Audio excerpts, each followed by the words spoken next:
Welcome to the Craig and Greg Show, presented by Maximize Leadership. Now, here are Craig Owens and Greg Harris. Hey, welcome back to another episode of the Craig and Greg Show. I'm Craig. This is Greg. When we talk to you about being a leader, I want to make sure that you understand that we're not talking about you being the top person, the absolute place where the buck stops in your organization. You can be a leader wherever you are in your organization. And so Greg and I want to share with you, beginning today, a series of episodes where we're going to talk about where you lead in different places in your organization. You might lead down because you've got subordinates that report to you, but you also lead across to your peers and your colleagues.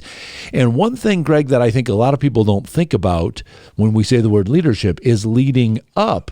That sometimes you need to provide leadership for somebody that you actually report to. Right. So let's unpack that a little bit. Well, I think the leadership definition for some is like telling people what to do, right? That's the old adage, more of a boss than a leader, in our opinion. But leading up, typical to a church or a corporation, one leader is not enough. Correct. It's the next tiers that you might have more leadership fingers throughout the organization, reporting to the main person, whether it's a male or female, it's just a CEO or president. But I think the up part makes it a little more nervous. Sure. Like, yeah, they work for me. This is my teammate, or, this is my associate. When you go up, you're like, how do I tell him, her, we're maybe not doing it right? And you've had that where leading up was really freeing and life-giving, and other times you're like, that's very suffocating. Yeah. Well, and I think that there are some different skills if you have a boss that you report to that is open to receiving feedback versus somebody that is like, nope, it's my way or the highway. If I didn't come up with the idea, I'm not listening to anything else. That one is much harder, but I still don't think that it changes the fact that you have to lead.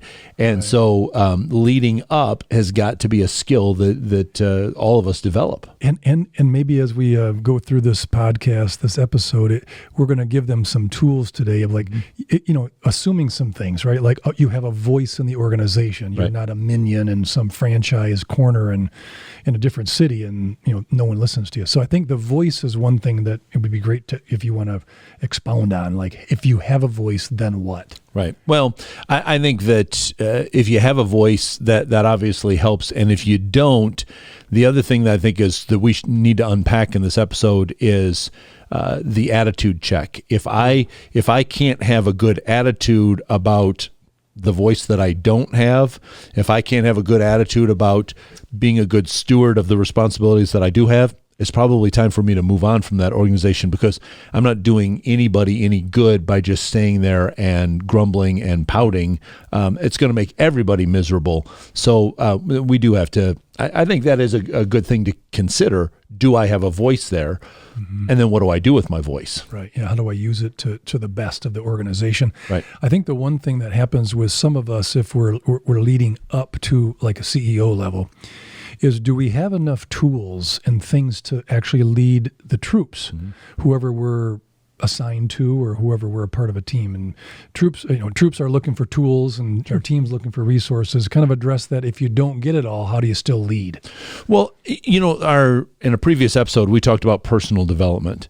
And I think that that's where it has to start first is I need to develop myself and I need to develop my own tools at times. I need to have an honest assessment or I need to have a coach or a good friend that's saying to me, you didn't handle that one so well.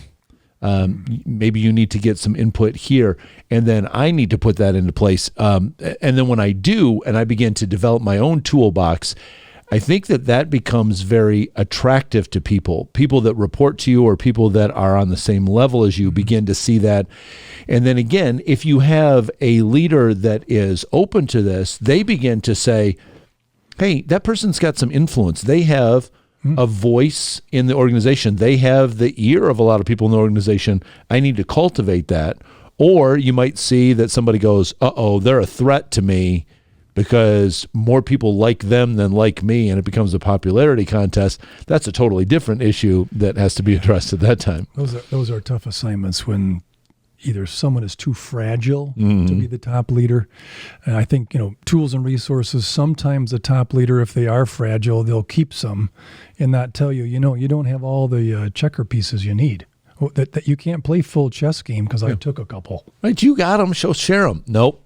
These are mine. Yeah, these right. are mine. I earned these. I've been here for too long. I earned them because I've been here. That's all right. Too long is not a number. I found out. No, you've been here too long. No. I think the one thing for some of us is if we have to either create, collect, be in charge of change, and then you have the boundaries of, all right. So do I have to get buy-in from the up leader? Sure. Did they give me empowerment? And the healthy organizations you can attest to, we're really good. Like the person didn't hesitate. Shall I go to her and make sure it's okay the way I'm doing it? Right. And then we've got our previous episodes where we talked about like leaders getting weary. Sure. Well, the person who is so fragile up top doesn't want to give the tools.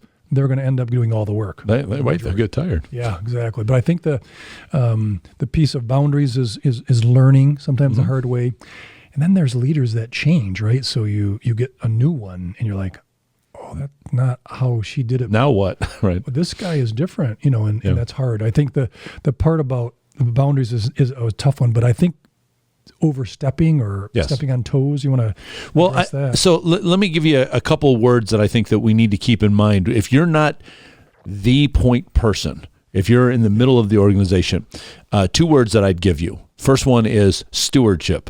You've been given a trust. You've been given a responsibility. That might be a job description that it's written out for you, and so you know your responsibility, or it might be sort of implied in the position, but you have a stewardship there. But what you have to keep in mind, the second word that I would give you is accountability. Ultimately, you have to remember, since I'm not the point leader, ultimate accountability does not fall on me. And that's where I think a lot of people get frustrated, is saying they might be doing very well with the stewardship, but then they say, but I want to see these results. Yeah, but bottom line is when the rubber meets the road, you're not the one that's accountable to maybe the shareholders or a board of directors or something like that. So don't get frustrated by what you are not going to be held accountable for. Right. That leader that you're trying to lead up to is going to be held accountable to that. So you need to let that accountability stay there. So stewardship is, I think, the main thing that we need to focus on. If we're not the point leader, how do I steward the responsibilities that have been given to me? What do I do in that area? I have worked with a person who wasn't the top person, but acted like the top person. There was like a unilateral partnership. Sure. And, they wanted everyone to come to them. I'm sure they figured, 100 plus employees all reported directly to them. And it was a guy. And but a couple times I've had the opportunity to say, told you so. And that didn't go over very well. I'll just be honest with you, but it was true. Yes. It felt good to say. Sure. For the nanosecond. Yep. And then he couldn't save face. And most around the table knew it was him, on him. Yep. But the told you so, I tried that, and it was not very good. Yep. Well, but I'm glad I made you laugh. Yeah, well, because I've been there too. I've wanted to say that. And you're right, for a nanosecond, it does feel really good. Look at that person that, you say, I told, this is how it's supposed to be, and then it falls apart because they do it their way, and you go, ooh, I told you so. That does feel good. But you know what? Everybody else around knows that you told them so. When you're doing your stewardship thing the right way, everybody else knows you don't have to say it. And I think that that's a very important aspect to guarding our own attitude, because you can sit there like really smug, and even if you don't say the words, you can just be kind of walking around like, like that, and that's not going to get you anywhere. I learned some other examples, and I'll kind of tee it up for you. There are other times where, like, I'm going to recommend we don't do it this way because I've seen it this way, and the guy listens or the lady listens. You're like, all right, but I'm not in charge yet. I'm just kind of feeding. Sure. I'm feeding you the data so you can make the right call, like an offensive coordinator on a football team. But the ones that they want to run the entire huddle, and they're on both sides of the ball, and they're in the box, and they're selling popcorn. You're like, that leader is exhausting. And I've had one or two in my career of, that's just no fun. Right. And what does a person do then? Right. We're not job coaching here. But. No, but so let me give you the other side though. I think it's a bad attitude on our part to be like, haha, I told you so. But I think that it's also on the flip side, like you were just saying, to withhold the information that you should be able to give, and then say something like, well, I knew that wasn't going to work that way. Really? But you didn't share anything. No. Yeah, you didn't share anything. Because I held over here. Yeah, so you're really doing the same thing that other person's doing. And I think that has got to be when we're saying, okay, I can live with myself. I can look myself in the mirror and say, I gave good information up front. I gave good warnings up front. And if it didn't pan out, I'm willing to say, okay, apparently my information wasn't very good, and concede to that person. Hey, you knew better than I did, so glad you went your way. If it didn't go right, then guard your attitude that you're not going, I was. So I don't mean to just keep on beating the same drum, but it really does have to come back to an attitude thing, because if you can be comfortable with looking yourself in the mirror and say, my attitude has been correct this way, regardless of what this leader above me does, I'm going to probably be able to stay in that organization. But if my attitude gets sour, if I feel the need to always go, told you so, and that kind of stuff, or I'm walking around pouting because they never take it's probably time to move on. It's probably not going to be a place where I can stay long term. No. We're not career coaching, No. but it's just difficult to, keep on hitting your head on the ceiling that's been set artificially wrong or low, and then all of a sudden you're like, I'm exhausted here. Mm-hmm. I'm trying. I think the part that I would maybe interject here is to have that conversation with the up leader. Sure. And say, honestly, I've got some ideas. How do you want to receive these? Mm-hmm. Because then you kind of give them the control, which was right. my one partner's whole thing was, he loved to control everything, and yet he didn't. But it's like, okay. But I think that's the challenge with control is it feeds. And if we give them the chance, like, hey, it went this way. What would you like for either feedback or mm-hmm. ideas that it didn't go this way the next time? Sure. Giving them a chance. Yeah, I think that's very good. You don't have to necessarily say these words, but if your attitude is towards that person, how can I serve you? How could I lift some of the burden off of you? If that's your attitude, to come to them and then say, I have some thoughts about this project. I have some thoughts about this new advertising campaign, our new sales techniques.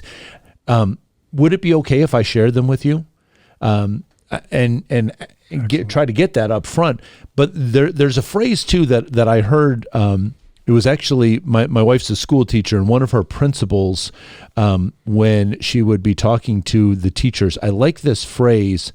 When she wanted to suggest something, she would say, I wonder how it might work if. I wonder what would happen.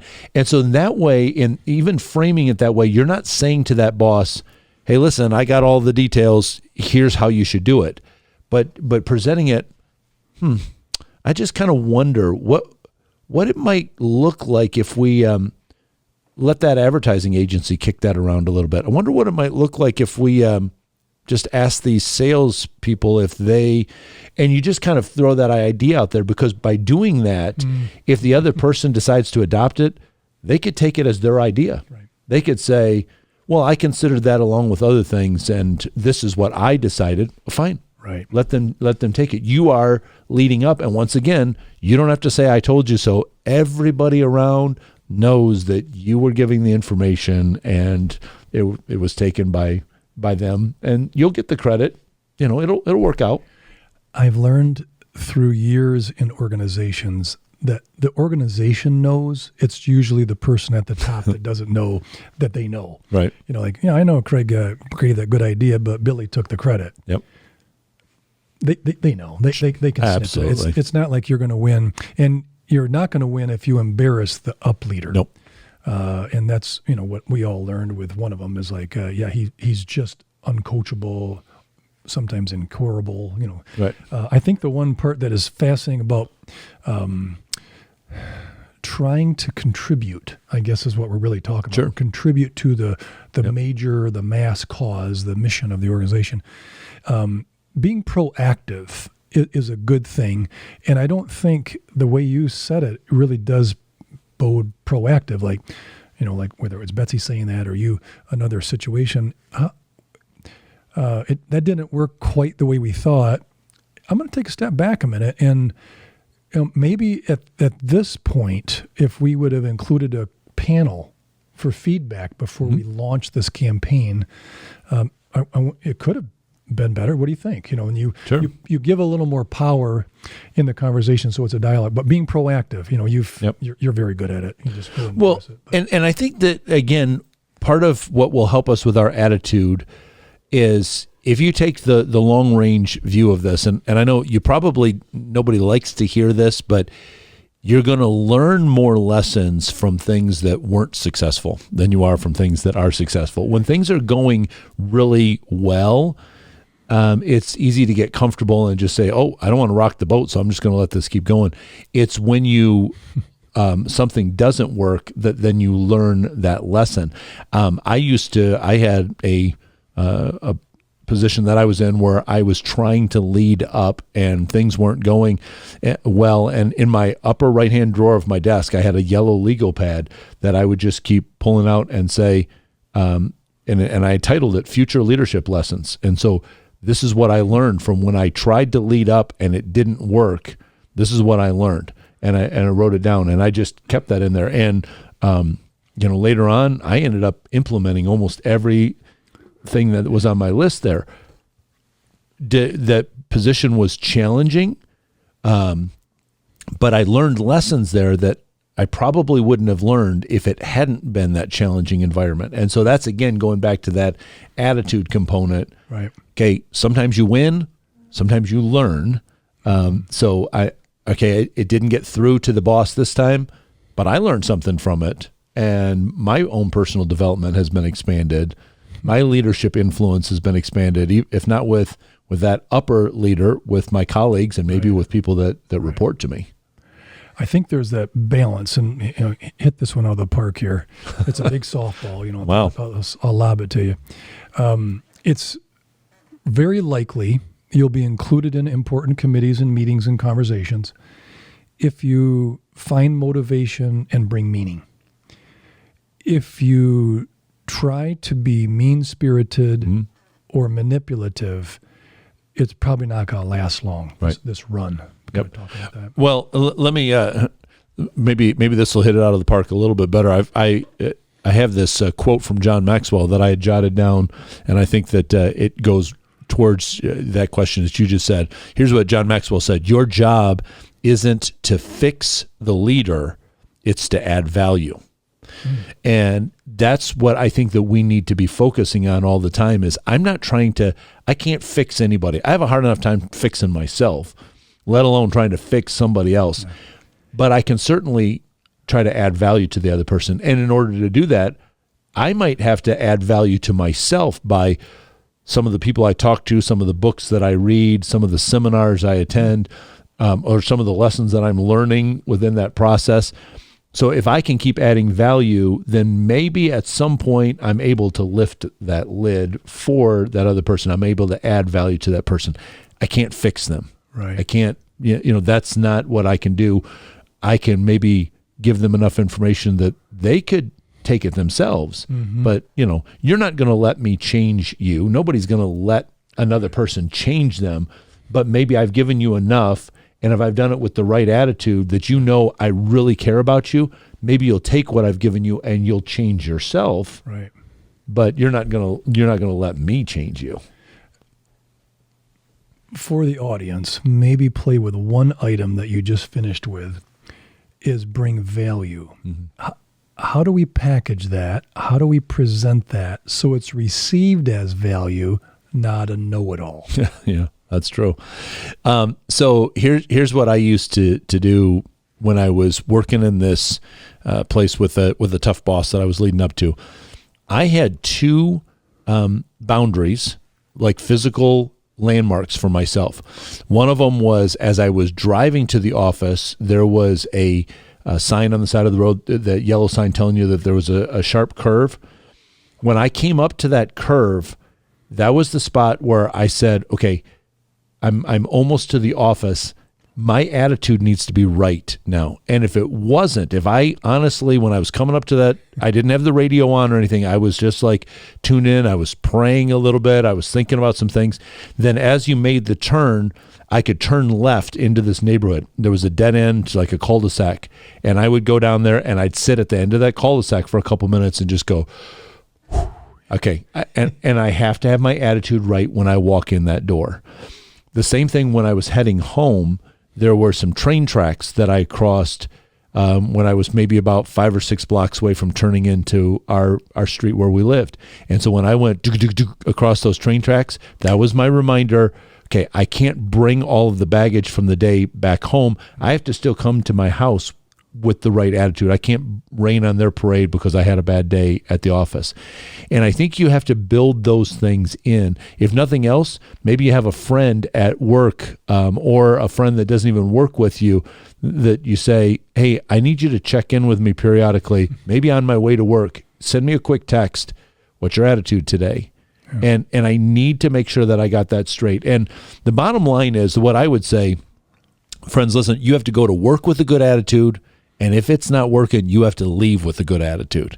You can't, you're going to have to, the attitude is the only thing that you can control. You can't ultimately control that person you're trying to lead up to, but you are 100% in control of your attitude. Exactly. And that's where it's awesome. Got to sit. Yeah. Wrap it up. All right. So, friends, listen, this is a part of what we talk about with our coaching. We've told you before that our coaching is not because we say you can't do this. What we're saying is you are doing it, but maybe you want to do it at a higher level. You want to get over an obstacle or you're stumped on something. That's what our leadership coaching huddles are all about. And so if you go to Maximize Leadership, there'll be a place on the website. You can read about the coaching huddles. But what I encourage you to do is there's a form on there that you can fill out, and then either Greg or I will get in touch with you and we'll just talk a little bit and say we think that we can work with you, or if we'll be honest to say we think that there's somebody else that maybe you need to work with. But we want to be able to bring those resources to you no matter where you are in your organization, that you can be able to lead across, you can lead down, you can lead up, and you can do it really well. So check that out. And then we want to also be able to provide for you content in our Craig and Greg Show episodes. So Maximize Podcast on Twitter. You can send us some show ideas. Say, why don't you guys talk about this topic? Or on this episode, just leave us a comment below. So how about if you guys talk about this in an upcoming episode? And we'd love to be able to share those principles with you. Stay in touch with us. We want to stay in touch with you. We want to be able to serve you. So be sure that you subscribe, click the bell on YouTube. That way you get notified whenever one of our episodes drop. Talk to you soon. Get in touch with Craig and Greg through Twitter at Maximize Podcast or at MaximizeLeadership.com. Be sure to subscribe so you don't miss any episodes of The Craig and Greg Show.